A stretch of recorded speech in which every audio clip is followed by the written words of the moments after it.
Hello， 歡迎翻嚟收睇我嘅 channel To Do Chris。1月咧對好多人嚟講都係一個新開始嚟嘅，好多人咧都會期待新一年有啲咩新進步啦。但係咧對一班馬迷嚟講咧，1月係好殘酷㗎，因為咧又到咗愛馬仕每年循例加價嘅時候啦。23年咧我就幾好彩嘅，我就順利出到我嘅 quota bag 啦，仲要喺加價前咧入手到呢個甜品袋啊！今次咧我除咗會同大家開箱我呢一個人生第一隻白色愛馬仕手袋之外咧，我仲同大家分析一下24年愛馬仕加價後嘅戰況嘅。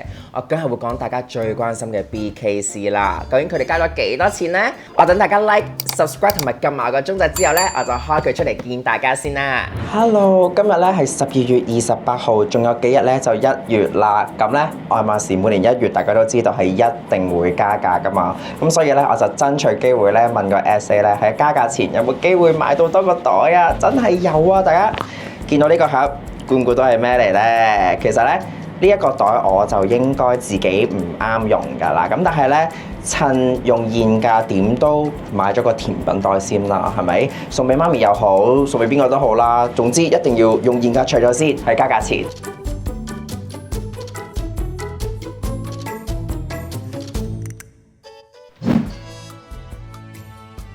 噔噔噔噔，佢就係咧我喺加價前幾日入手嘅 Pickelton 18 Baton， 即係冰川白色配銀扣啦！哇，其實呢啲色真係好靚啊！不過咧 P18 咧，而家咁樣睇，好老實講咧，對我嚟講係真係太難 carry 嘅，因為咧佢太的色太可愛啦，同埋咧佢淨係得手拎咧。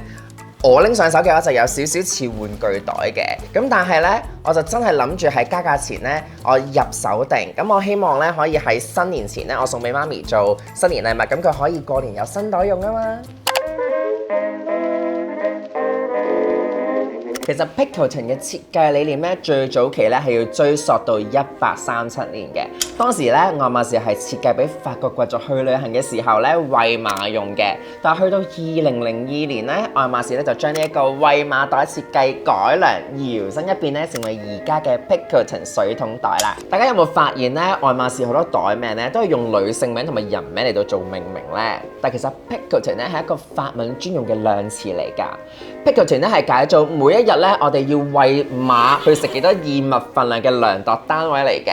我自己咧就覺得呢個名咧其實係更加貼切佢呢個袋款啊，因為真係同馬嘅歷史有關啊嘛。所以咧，我覺得呢個名係講得好好，同埋係好好記嘅。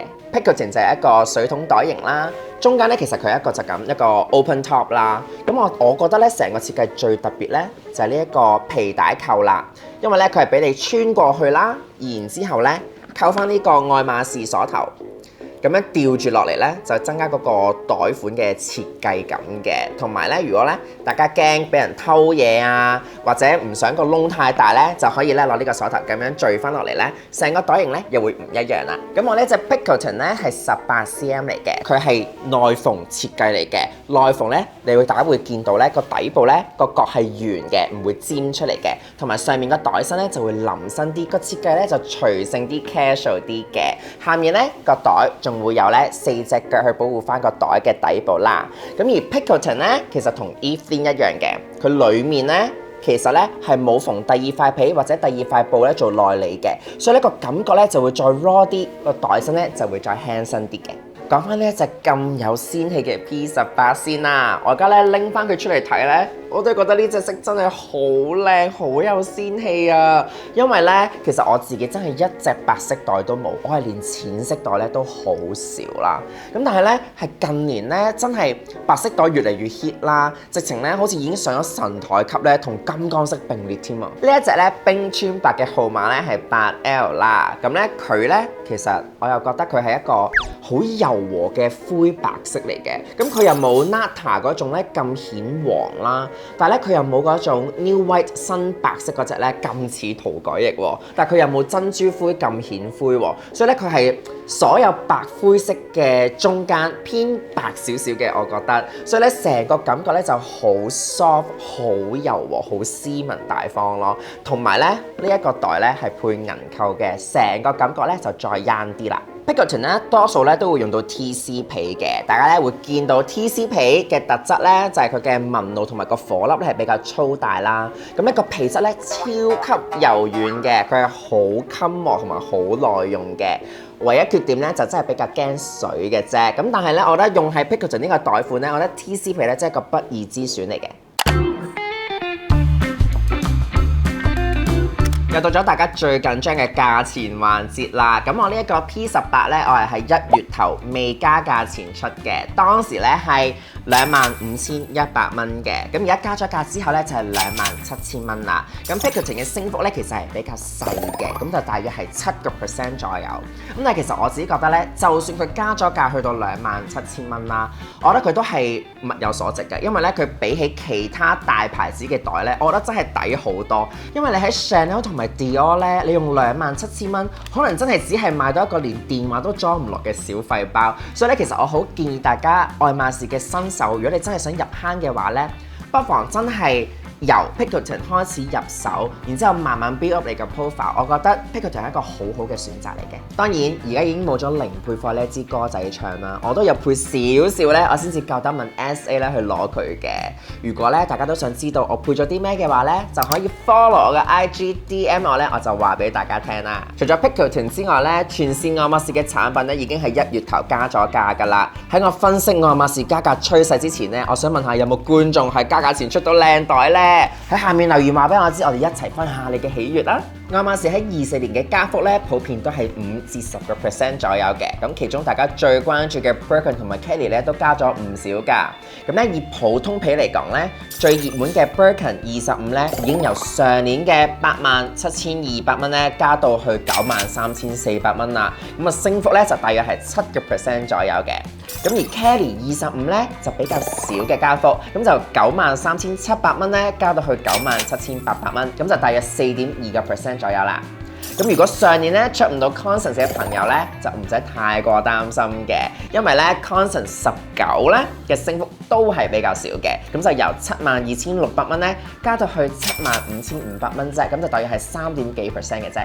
而我下一個目標咧，我一路都好想出，但係出唔到嘅 Mini Lindy 咧，就會加大約8%，就由55,200蚊咧去到59,700蚊嘅。